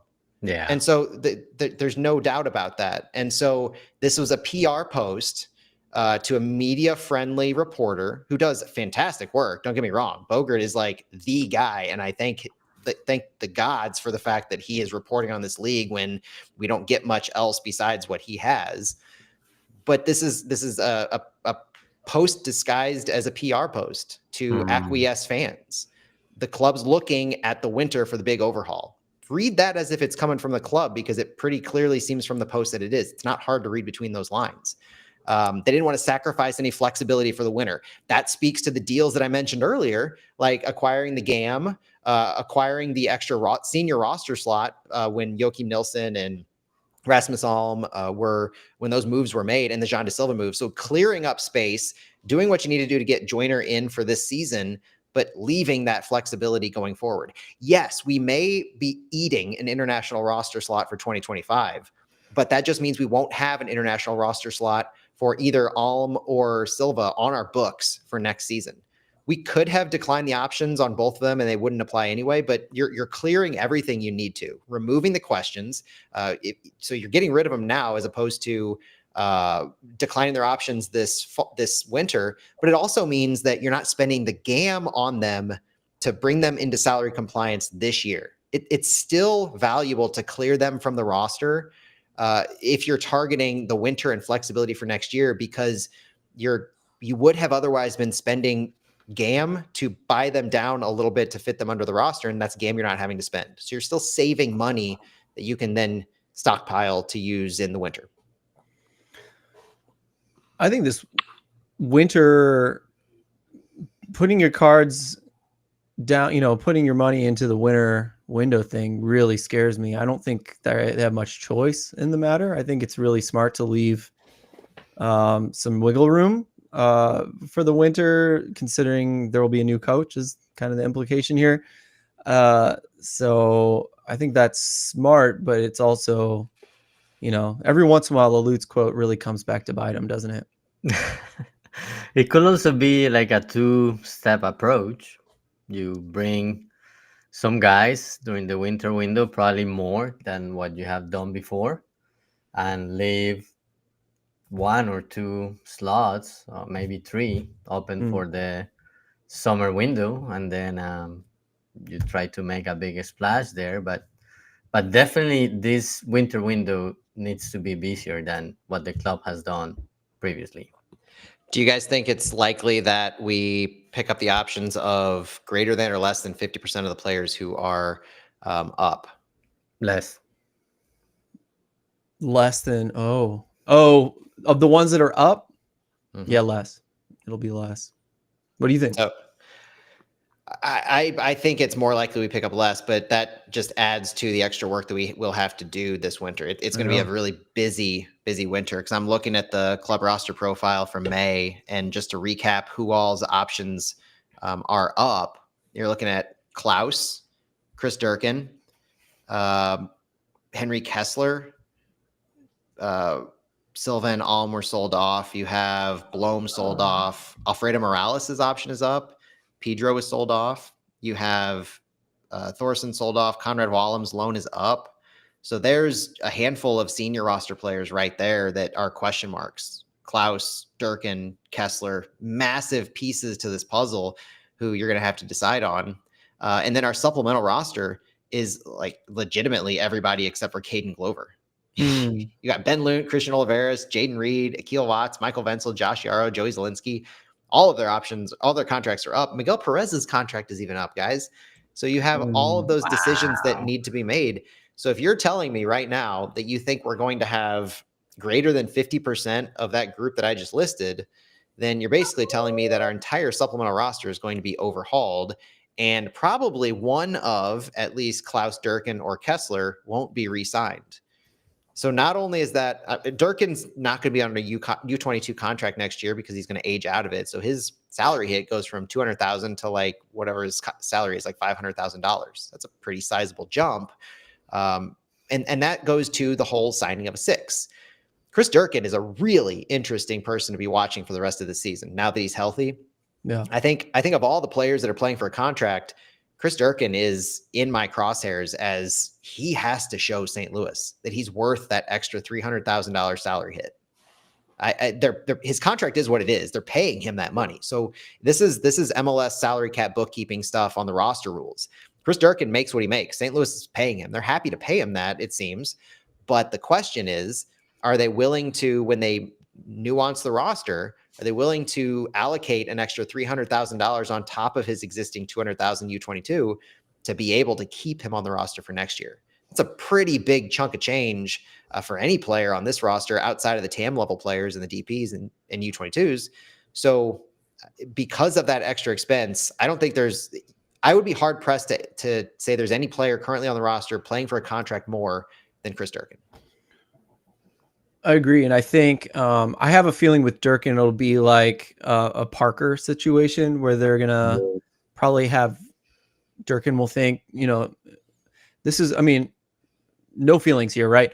Durkin thinks he's worth this much. City is going to lowball him. And then Durkin's going to go shop somewhere else. I feel I'm like 95% sure that's what the first stage is going to be. And then after that, if Durkin doesn't get takers, I think that's where he could end up coming back to St. Louis on like at an affordable price. And he needs to be affordable based on, what he's done and the way that we use him. I would love to have him, but like, what's the upgrade with him over like Morales in production, if they're like a backup 6-8, you know what I mean? And I think that's what Durkin is in this system. If we pull in a higher end 6, like a real 6 that can operate the way that we've been needing a 6 to operate, if we don't have a defensive fullback, and that's kind of, Matt, I'd love to hear your thoughts on that because Santi and I have been talking about Durkin's role and how he operates and whether we even have a real 6 operating as like a real 6 when he's on the field, even though that's his position. But I want to ask you that in a second, but like Santiago, did I cut you off? Is there anything you want to say about Durkin? Well, just related to him, and you alluded to it, I think one of the big needs for next season is that number 6.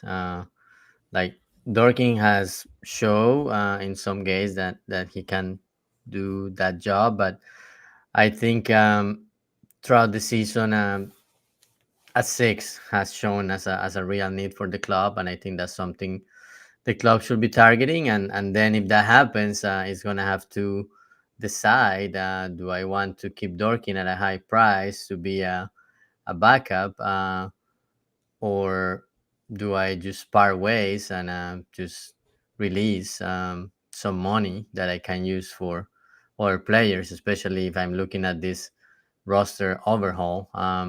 Yeah, he has missed a lot of time this year due to the injury. When he was healthy last year, he was a good player, but I just don't know if that he's the answer at that number 6. And that's something I've been asking for a while. And I know, Phil, you are now on that team. Let's I'm get new. a number 6. Yeah. So yeah, I think it will depend on what the team does at that position. Where are you, Matt?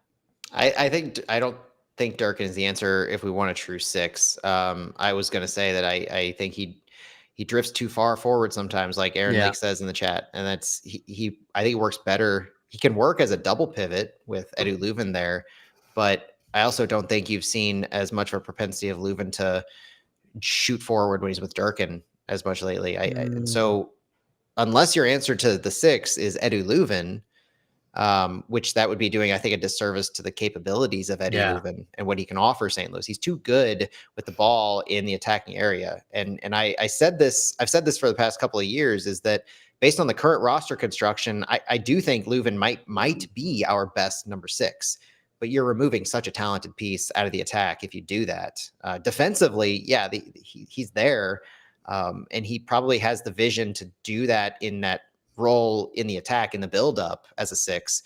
But that's crippling a lot of the other qualities that he has to bring you in your buildup, in your run of play, in his vision for the pass into the final third. And so you can't do that. You can't chop off Leuven's legs like that and say, we're keeping you back here as a 6 because you might be the best one of those on the roster. I don't see a reality in which we can have a $500,000 backup 6 or backup midfielder. So I just don't see a world in which, if Chris Durkin isn't the answer for us positionally in the midfield as a starter, I don't see that he stays on the roster. I don't either. I think it's a pretty low possibility, but I will say, like, chopping the legs off of Leuven, that, you know, it feels like Critchley needs to chop the legs off of Durkin. You know what I mean? Like, Carnell would do it, right? Carnell said, you know, you're here to protect Leuven and let Leuven go forward. And so he guarantee you in training, he was like, Durkin, stop. You know, Durkin would be like, I have to protect. He even knew his role. It was to protect Leuven and let him do his thing. And so I think a good coach would be like, dude, sit back. Like, you cannot get caught out. And I would be showing him that 30th minute counterattack, or that freaking, 93rd minute counterattack from Chicago, being like, this is your fault, or we can't let Vollum go forward, or we can't let Leuven go forward. Are you going to assist these guys? Are you going to score these goals, Durkin? No. So sit in, brother. And that's what we need. And like, that's another thing that's been bothering me, is like, I just don't feel like, when we look at like what percentage of players are going to come back, like, I don't think it's just the players. Like, why are these guys not so motivated? I love seeing the kids come in because they're so motivated. I'd rather watch them for the rest of the season, honestly. Because, like, it seems like Ostrak seems very motivated. Durkin tries really hard, but here I am trying to cut his legs out. You know what I mean? But Haziel looks great. And maybe that's why he's playing, is because he's trustworthy to put in a shift. You know what I mean? Like, maybe that's why Tottenham's not playing, is, you know, I have to wonder, these guys that aren't playing suddenly, that aren't really high-end attackers or high-end defenders, like, I just don't know. I guess I'm getting around to saying, like, I don't think Critchley is doing a good enough job here to get the wins and get the system working the way it needs to work. But the question is, what isn't he seeing from those players that makes him favor them? Like with Totland, especially, is it his defensive prowess? We know he can bomb forward. We know he spends a lot of time in the attack on the wing, and he's good on the ball. So what is it that Orozco offers over Totland? I think it's fairly clear. It's defensive. Yeah. And so it's also, I think, one of the things that for the last 8 games or so is going to be not just individuals fighting for their spots, but it's going to be, it's what I talked about on my little Instagram post this week. It's relationism that Critchley talked to us about on Tuesday. It's making sure that the sum of the whole is as good as it can possibly be. Like, it's better than the individual parts. And so if Thomas Totland doesn't jive and mesh well with Song Bin on the right side, but Orozco does, because Orozco doesn't stay back in the defensive final third. His average positioning is still up near midfield. He still pushes forward a little bit, but he doesn't get into the attack. He doesn't move. He doesn't move into the final third on the wing like Thomas Totland does. And so does that complement a player like Song Bin better than Thomas Totland would? That seems equally as likely to Critchley sitting Totland because of defensive liability. And so you look at both sides of the field in what we've been seeing with Hartl now playing on the left side and coinciding with Devin Padelford and his emergence and what he offers. And we know that Padelford is a fullback that likes to bomb forward, and he does get up higher into the field, into the attacking third. And that has allowed Marcel Hartl to not just tuck in, but drop in deeper and play more of a left-sided 10 while Padelford bombs forward. And so you look at all of these pieces and how they play together, and that's also what Critchley's evaluating. It's not just the quality of Hartl versus Salio or Ostrak versus Toyshirt. It's how do all these players and the puzzle pieces fit together and work together the best. And lastly, Hizil was like more, he's more responsible, right? So he does get back. And I agree with you, Matt. He is going higher. He's not just sitting back. He's done a great job. And I think that allows Durkin. I think that's why our press looks better when Hizil's in, is like Durkin can bomb forward and we get that extra player in the press. We just get less attack on the wide wings from a fullback, right, position. But that's there from Songbin to some extent, whatever. And guys drift over there a lot. It's working just fine. People don't like that, right? They want to see a fullback getting forward on the wide wings. But I think this works just fine. And there's no problem with it. And that plays right into what you're saying, Matt. But it's just like, it worries me when Vollum comes in. And maybe I should be saying the same about Vollum, like stop attacking so much, make sure you're more responsible in defense. But like, to me, it's obvious that the coach should be saying either Durkin or Vollum needs to be more responsible in defense once those two are in together. Those two need to complement each other. That's more important at this point. When we have a draw or a lead, for God's sake, against Chicago, there needs to be that third player defending, and there wasn't. And that's, to me, I mean, soccer 101, it should have been obvious at that point with a lead. Like, that should never have happened, and it was unacceptable. So I guess that's why I'm so worked up. I started sounding like a Twitter crazy person there, and I apologize, but I wanted to explain why I felt that way. It's not just that I'm mad at people not trying. That's my real feelings. I cut you off though, Santiago.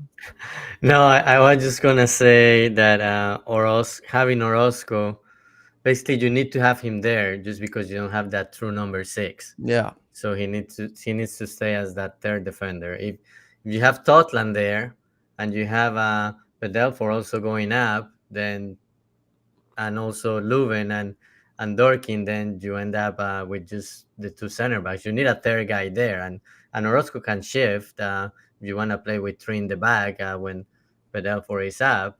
But when you have the two fullbacks going up, you need that true number 6 to drop down. Yeah. For the counter attack, Sorry about that. I got carried away. I thought Matthew Melly says JGR might not be fitting in as expected. I thought part of me almost put JGR in the lineup. If he had gotten minutes, I would have been very tempted to, because he will sit in if you ask him to, right? When he had minutes, he did okay. I know. I thought, this could be an option at that number 6 position, but the last few games he hasn't seen any time. Well, and he hasn't seen any time in the midfield in half a season, it seems. Ever since moving back to center back, he doesn't go back and forth. He seems to be favored from Critchley as a center back, but now that we have better center back options, higher paid center back options, more name recognition type center back options, he hasn't seen that. And when I talked to him earlier this year, his goal for this season was to break through, right? To showcase himself when he had his opportunity and then keep hold of that spot. And that's clearly not happened. And so when the transfer window, there was a rumor that was floating around from, I don't know how reputable it was, but it was in Hebrew on Twitter that JGR was a transfer target. And so there was that 1 week, Santi, where I think you asked for him for media, and they didn't know if he was going to be at training, and we thought that there might be some smoke to that, or fire to that smoke, kind of a thing. But then all of a sudden he appears for City, he's back in training, and nothing's made of it. So he's an interesting case study, because we acquired him last season for, at the time, club record fee for U22 in $800,000, and he had all kinds of stops and starts. Like, he was injured last season, difficulty acclimating when he first came over. He was only like 19, 20 years old when he first came, so he's still young, first time abroad like that. And he had the surgery in the off season. He had the illness in the off season. When he finally got healthy, it coincided with his ability to play because of injuries. And then it was just like, okay, the guys are back who were injured, and we brought Falou Fall in, so now he immediately goes back. I don't want to call it a raw deal necessarily, but it just seems kind of I didn't see a problem with him playing defensive midfielder or center back. I'm not saying it was the highest of qualities, but I didn't bat an eye that, oh, he seems out of place here. But yet he just immediately lost his spot. So that tells me that he was, and I don't mean to be disrespectful in this way, but nothing more than just a squad rotation player. He never didn't seem like he really had a chance to say, I'm going to perform well and I'm going to make you keep me in the lineup until I stop performing well. That wasn't the case. It was, I'm going to perform well until the guy who I'm holding this spot for returns. And I'm back to the bench. That's what's happened. It's one of those where it's like, maybe we're missing something in training because he just hasn't made a big mistake in a game. And I feel like other people have, you know what I mean? So it's hard for us as fans to see that and not do anything. Here's a fun one just to kind of pose. We may not have a 6, like a true 6, but we do have 3 quality center backs. I don't like to over entertain the thought of just throwing 3-back system in there. Look how terrible it went under Olaf. But if we feel like we don't have a 6, we want to take out Haziel at some point and have some attack. Maybe we don't feel like we have natural attacking fullbacks in a 4-back system, but we do have Vollum who can play a wingback role late in a game. We have other players who could fill in on the other side as a wingback role late in a game. It seems lately I've been thinking that 3 in the back would make sense, even though that's like such a FIFA player kind of a comment to say. But I feel like it needs to be brought up on this show. It does remind me of, like, you look at your roster in FIFA and you're like, I really like these players. How can I fit them all onto the field at the same time? Oh, I'm just going to switch my formations and then I'll figure it out on the fly. Yeah. But I think you'd have to get rid of David Critchley, probably get rid of John Hackworth, probably get rid of Luke Svensteel. Like you'd have to just clean house if you really wanted to see 3 in the back from here on out. David Critchley I only mean it as like the end of a game. They could attack with 3. That's all I mean. I don't want to switch completely. I mean, I'm not opposed to that either. And we've seen something similar to that where Critchley talks about his love for the 4-2-3-1, but at the same time, he's clearly gone to a 4-3-3 at times deep in the game. So he has shown a little bit of tactical flexibility in that way, especially using Tomas Ostrak to drop him a little deeper at times when we're not in possession. So I don't think it's out of the realm of possibility that if we're up by 2 goals in any given game, that you drop to a 5 in the back. But that's our parking the bus, and the quality we have is now a lot better than our quality earlier in the season with 3 at the back, when you have Josh Arrow, Kyle Hebert, and whoever else might be available at center back. But now you have Henry Kessler, central center back, Falou Fall, left center back, and Timo Baumgartel, right center back. In a game state situation where you're up by 1 or 2 goals and you need to close it out, I would love to see that tried. I mean, why not use that as your bunkering, park the bus situation? If you have a sub window available, I would love to see that. And I think that's something that we haven't seen tried yet in the search for our ability to close out games. Could have been done in Chicago last weekend. Yeah. Too soon. But we got to put Morales in there too, because I think that 3rd goal was scored with Morales in, who you would have thought would be a more natural 6. Sorry, go ahead, Sam. Yeah, no, I was going to say, I think that's also a mentality thing, because City always has that in their DNA, that they want to score that next goal. And I think that has cost the team a few points this year. And yeah, you never, like, 60th minute, maybe it's too soon to park the bus. But I think that's one of the reasons why the team hasn't been able to close out games, because it's not willing to put more defense, and it keeps pushing to score that next goal. And I think that might be one of my biggest holes in my argument is like, maybe we were a little more defensive, and I said it was unacceptable earlier, but like, if it was just a draw and they were still going for it, I think that's a coaching choice I'm okay with. I shouldn't have said as strongly as I did, because then, I mean, maybe to score, if you want to win, right? You don't want to draw and you want to win. I think at that point it might have been 2-2 instead of 2-1. So no, it wasn't. It was 2-1. So, but if it's a draw, I'm good with it. If it's 2-1 and we're away and we're struggling for wins, like, my God, make sure there's 3 guys back. But if you want to go for the win, I'm good. I understand that. That's fine. Yeah. I think you have to play sometimes with 2 center backs and no 3rd player. Like, sometimes you just have to. So I shouldn't be too harsh. It was early. Chicago scored that 2nd goal at 67. So that's too early to park the bus in that manner. Right. Well, more than 3 players would be parking the bus, I would say. Oh But yeah, we didn't even have 3 back at that point. So, Matt, I wanted to ask you maybe one more. Yeah, it's 40 minutes. You guys good for maybe 10-minute conversation here? When we look at field tilt, there's a stat that I kind of came across. I'm sure you've seen it, Matt. We looked at all the touches in the final third, opposition half, in the box, and something that really stood out to me against Nashville, and I think Chicago too, was the passing percentage in those areas. So even though St. Louis had quite a lot of touches in those areas, at times against Chicago, at least, like St. Louis was almost 10% lower in pass completion in the midfield and in the final third. Sorry, in the opposing half, the final third. So you and I asked a question like, some of these numbers are getting funny once St. Louis gets a lead, right? And so like the field tilt goes down, and that's probably a good thing. Like, and you made a comment about them being quality touches, not necessarily quantity of touches, and I totally agree. So I want to give you a chance to kind of express that in the wind down here and kind of address the passing percentages. Maybe I can pull them up and send them to you as well while you talk. Well, yeah, the idea being David Critchley wants to win field tilt, and he's mentioned that multiple times. It's clearly a goal of his to win field tilt. But for a team like St. Louis that doesn't, we value possession, but we don't strive to have 50, 55, 60% possession all the time.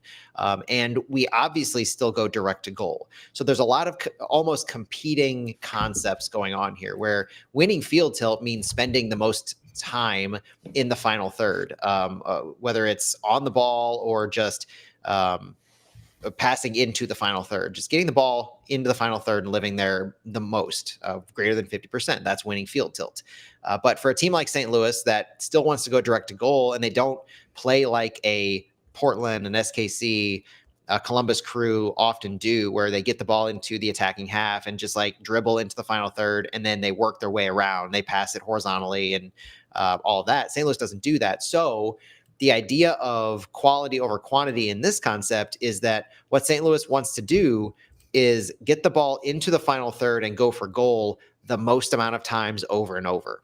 So they get the ball into the attacking third, they make 1 or 2 passes at the most, and then they shoot or they attempt a shot.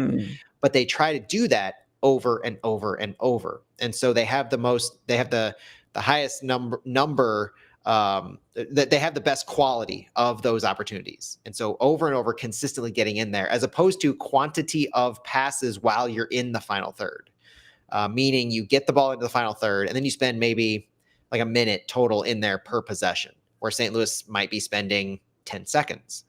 But the idea is that St. Louis is getting into the final third to have those 10-second opportunities with 1 or 2 passes, like 2, 3, 4 times more than the opposition. Whereas if you're, let's say, playing the Columbus Crew, because they're the best example of this, they might get the ball into the final third, and they might have a 10-pass sequence that leads to the keeping the ball in the final third. But the St. Louis doesn't do that. And so when I talk quality over quantity, it's kind of in that concept. And how St. Louis wins field tilt, and oftentimes when you see that they have like 23% field tilt, it's because they're doing this, but they're not being allowed to get into the final third. They lose the ball. They're not completing their passes to get into the final third effectively. But when they do win field tilt, they're getting the ball up to Klaus. They're progressing the ball down the wings. Marcel Hartl is dribbling into the final third. Salio is dribbling into the final third. And they do that, and then they go direct to goal. And so you see these high shot volume opportunities correlate to field tilt more often than not.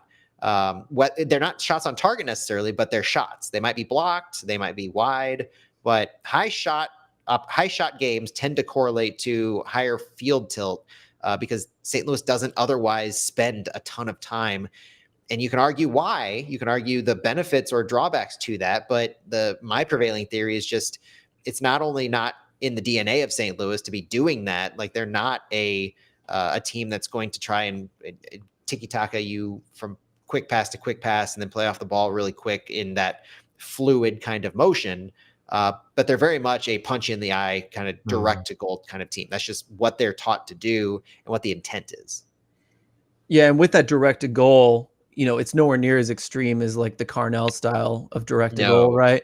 But with that direct to goal, no matter how you do it, if your goal is to kind of go direct, like you take riskier passes, right? And you just hope they get off more because you catch the defense off guard, right? So Well, maybe that explains these lower percentages. I did get them in our notes, Matt, if you want to scroll to the bottom there, but maybe that explains it, because you want to get in those dangerous places and you got to be aggressive. You got to take chances, and sometimes it doesn't come off, but some games I think that pays off. In some games, I'm like, boy, we haven't been able to complete a pass in this midfield or in the opponent's half. And it's really frustrating. And I finally found a stat that kind of show my eye test, right? What I was seeing in a game, kind of some failures of some sort, passing the ball in the opponent's half. Yeah, and I think the other thing too is the volume of players that are in these states of the game. So one of the other aspects to this is how St. Louis stretches the field vertically, right? They get the ball up to Klaus. He holds up play when he receives the ball, and then he plays it off to an attacking midfielder who might try to make an individual move like Salio does, or might have one additional pass. But there's always like 2 or 3 or 4 players in the final third, as opposed to when other teams build more steadily and they create that quantity of passes within the final third, they're moving their whole team. Like they're passing the ball horizontally, but they're steadily moving their entire team forward to where at some point they might have 8 players in the final third, and they might have 2 center backs dropped back and their keeper. But that's why you're seeing, I think, a difference in what St. Louis does. St. Louis never really allows that many players to get into the final third while we're in possession. They've gone ahead and attempted a shot well before that. And so when you look at passes, touches in the opposition box, you're seeing a lot more evenness. You're seeing St. Louis ahead of Chicago. You're seeing St. Louis almost even with Chicago in some of these numbers. So touches in the opposition box, 11-10 Chicago. Touches in the opposition box, 17-14 St. Louis. That number is different than passes in the opposition half or final third, because St. Louis's touches in the box can be 1 or 2, and then you get a shot, and they do that over and over. Chicago is actually trying to move a little more methodically and having passes that happen in higher volume in that final third area. And so that's replicated pretty consistently across the season. No matter whether it's a team like Chicago that likes to build from the wings, a team like Nashville that likes to build centrally, that's just typically how St. Louis has played. The argument is just obviously, can they generate better quality shots and finish from those opportunities? But from a build perspective, from a how sequences and possessions build into the final third, there's a pretty stark difference in a lot of these that really does explain the touches in the opposition box being skewed more, at least even or towards St. Louis, versus the volume of passes in the final third or in the opposition half being really heavily skewed towards the other team. Yeah. And I guess I want to pull that full circle, because you mentioned, it stood out to me because I have had this on my mind since last Sunday, is you mentioned Vancouver playing in a 5-4-1 and trying to disrupt the midfield. And so I think this stat is something I'm going to look at if they're at the half, especially like how successful have they been? Have they gotten a lot of touches? Yes or no? How many have they gotten in the box? I think you made an amazing point there, and I'm on board with what you said. I think it's perfect, but I am curious how these lower percentage passes kind of play out long-term, for the rest of the season, whether they mean something or not. I'm not saying they mean something, but it just surprised me how much lower it was, and it felt true to the eye test to me. Yeah, with Vancouver, the worry is that they're going to keep too many numbers deep and behind the ball, and so that if we kick it long, you're going to have 3, 4, 5 defenders in the box already to contend with for Klaus and to the attackers. And if we try to build from the back, how willing is Vancouver going to be to actually engage us? Because we've seen a ton of teams against David Critchley just not have any interest in engaging us for our center backs. They don't want to press us because they don't respect our quality on the ball, and they want to invite us to try to pass through them, and by and large we've been unable to. And I've been so negative. I want to applaud Critchley, and maybe this plays into the whole not having that third man back, but what did Carnell struggle with is that exact thing. And I would say what we saw with Carnell, granted, a lot of quality players have come in. Maybe that's the answer. But Carnell never got this good at attacking a team that bunkered in. So that's been really nice to watch. I've enjoyed it under Critchley. I think he's done a really good job. Just like Hackworth kind of figured some of that out. Granted, Hartle came in at that point, right? So, that's been fun to watch, and it's been a positive thing that maybe we can carry on to the next coach is continue what you're doing. Just, do it a little bit better, get more buy-in, get more, more trying harder. I don't know if that's the only reason, but it's up there for me. But I think with the arrival of Song Bin in particular, and I know it's just one player, but if you look at the shots and the shot locations between Chicago and Nashville versus Minnesota and Dallas, even just before Villa, we're getting a ton more shots that are really near the end line of goal, right? Mm-hmm. We're getting in behind their defense. We're putting a lot of more pressure on their goalkeeper and their goalkeeping location. We're getting those more near shots in higher volume. So something's working a lot better with Song Bin and with how Padelford's moving up on the left side. So there's a method to the madness, even if we haven't had back-to-back results in these 5 goals in 2 games. You can easily look at the shot locations of these 2 games, compare them to the shot locations of Minnesota and Dallas. There is a noticeable difference in the volume of shots closer to goal. That tells me we're doing a better job of actually putting the pressure on goal and getting into those good locations to have shot opportunities. I agree. All being out has left a massive hole in our roster. And actually, I would even say, seeing Silva go, like that last minute flyer, listen, like having a second player who maybe isn't a good finisher or isn't good at producing in the final third or in the box, like the fact that he was just fast. Like how many NFL teams have that player that doesn't ever get a pass? He just runs in behind, if you will, the football version of that for soccer. Like I understood why they took a flyer on Silva because it was just such a massive hole. And then when we got Song Bin, it was like, okay, this is the answer, right? Yeah, on the right side. Such a problem. Yeah, exactly. It's been such a problem. So, I would even put that on the shopping list. I wanted to just say that is that like Song Bin, please keep him. This is great. But let's maybe get another speedster who, even if he's not perfect in the final third, like we need that on our team. That profile has to be healthy at every given moment. And correct me if I'm wrong, but like when we hear speedster, a lot of people might think Celio Pompeu. But I mean, that's what I was thinking.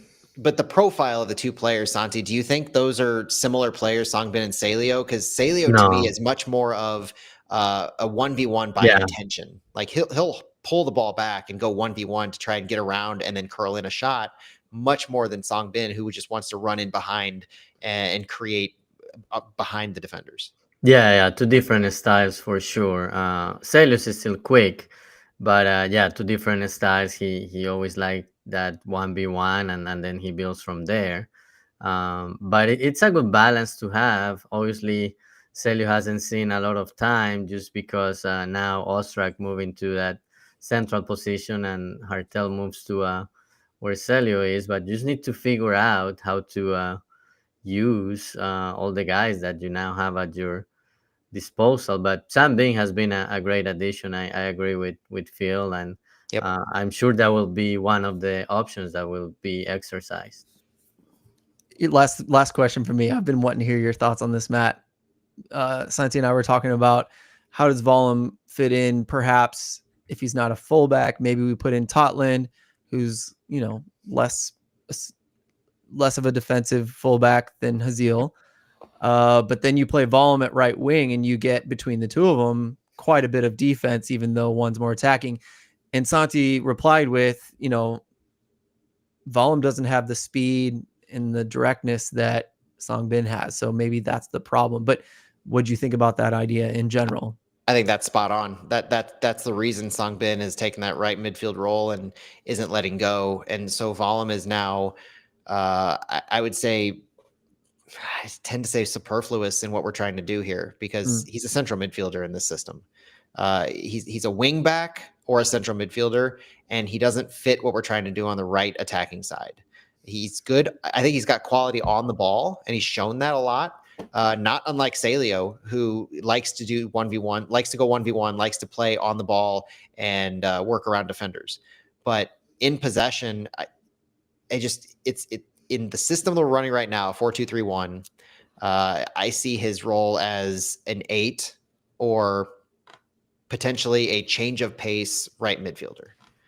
Because he doesn't offer what we're ideally looking for in that right mid, which is the Songbin profile. That he is what we've been looking for.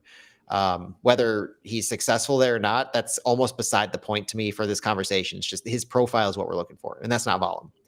Volum offers a change of pace. He offers a different look on the ball, but he's not going to get in behind defenders like that. Mm-hmm. I liked him in the midfield, but not as a 6. He's not a 6. He's an 8. But I liked what he offered in the midfield, especially if we're asking our midfielders to help overload the wings. Like if you're asking for an inverted right midfielder, inverted left midfielder, and you have a left-sided central midfielder, that could help out over there. Like there are ways in which you can cover space using your central midfielders and your fullbacks and your attacking wingers in creative ways. Volum can help with that. But that's kind of why I think he's feeling a little out of place right now. I also think if Ostrak hadn't emerged and done so well, we'd see Hartl at the 10 and Volum at the left wing, over Celio even, I think. I think that would make a lot of sense because I think he's more naturally a winger. Yeah, exactly. Yeah.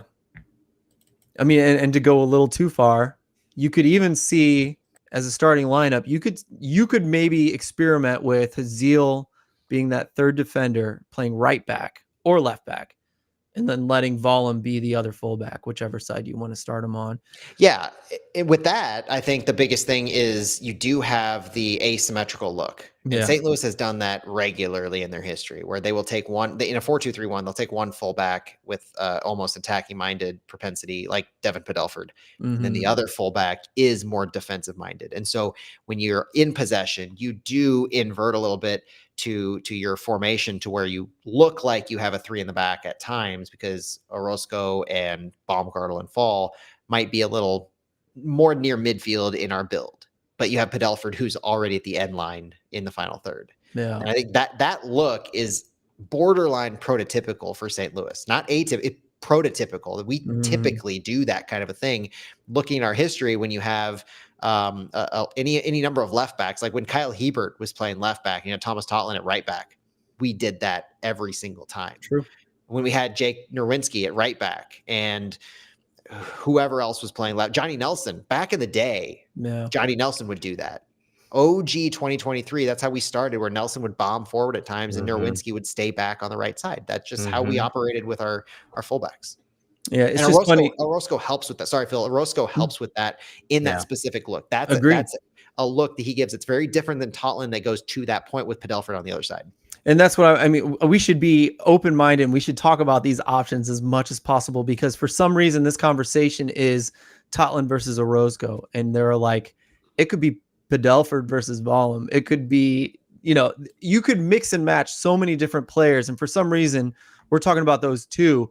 But maybe, if you're just trying to play the FIFA game and get all the best players on the field, maybe it's Orozco versus Padelford in order to get Volum on the field. You know what I mean? So it's just like, there's so many things. Slippery Snake in the chat, I would just like to see our fullbacks making overlapping runs and playing in combination with our wingers. You can see that to an extent right now with Padelford, but the problem is we've been operating with Hartl as our left midfielder, and he's not going to necessarily combine over or underlapping with Padelford. He's going to tuck in underneath and kind of play under Klaus and try to create whatever Padelford's doing over there. So letting Padelford kind of work himself on the wing, Hartl drops into the channel.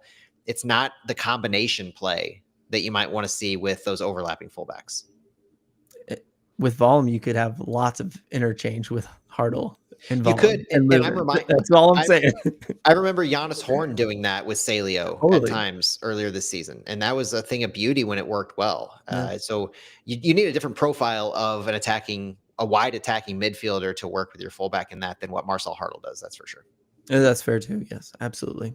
All right, it's been so much fun. I think we should call it there. Although, Santiago, did you want to add anything to that conversation? No, I'm good. We keep blocking you out with our nerdy talk. We can't help ourselves. It's all good. I'm just listening. thank you so much for listening. If you've made it this far, we're an hour into the wind down. Could have been worse. We could have done so much more here. So we've done okay. Thank you for joining us, everyone. Matt, Santi, I've really enjoyed this wind down. Thanks for indulging my questions and conversation. We will talk to you guys later. Good luck to City in Vancouver. Go City. Let's go. I'm going to hit the button.